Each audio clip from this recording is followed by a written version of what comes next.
11th graders, it's Mr. Hanks here. I wanted to take this opportunity to put this video together so that we could have a little tutorial on reviewing parts of speech and reviewing uses in the sentence. Now, these are part of the exercises that you are required to do while we're on this little hiatus, and I hope that this might clear up any confusion you might be having. As usual, if you have any questions, please don't hesitate to send me a message on Jupiter. So exercise 168 is pretty straightforward. You just have to solve for the italicized word. We're looking for nouns, pronouns, verbs, adjectives, adverbs, prepositions, and conjunctions. Reviewing parts of speech. 169 gets a little bit more complex because we're figuring out what they're operating as in the sentence. So in 169, we're going to be solving for subject, verb, direct object, indirect object, retained object, objective complement, predicate nominative, predicate adjective, object of preposition, appositive, direct address, adjective, and adverb. So let's get down to it. Exercise 168, we got cry out and shout, thou inhabitant of Zion, for great is the Holy One of Israel in the midst of thee. Now first we have to solve for out. Cry out. Cry is what? Cry is a verb. And out is modifying cry, further describing it, so we know that out is going to be an adverb. Modifying cry.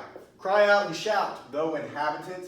Inhabitant. Well, that's a person, place, or thing. Noun. Very straightforward. And then we have of.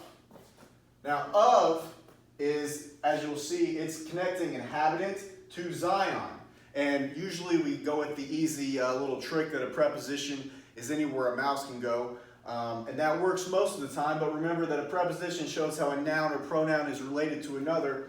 And in this case, of is connecting these two together. So of is definitely going to be our preposition here. And we've got for great is the Holy One of Israel in the midst of thee. For. For is a conjunction. Now when we talk about conjunctions, usually we look for words like and, but, and or. But in this case, for is operating as a conjunction because it's connecting the two parts of the sentence together. For great is the Holy One of Israel in the midst of thee.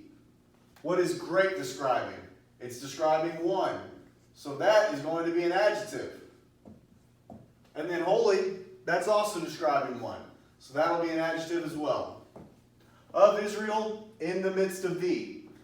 And we've got one of these N words. That is a preposition because it is connecting Israel to the latter phrase, midst of thee. So this is going to be a preposition.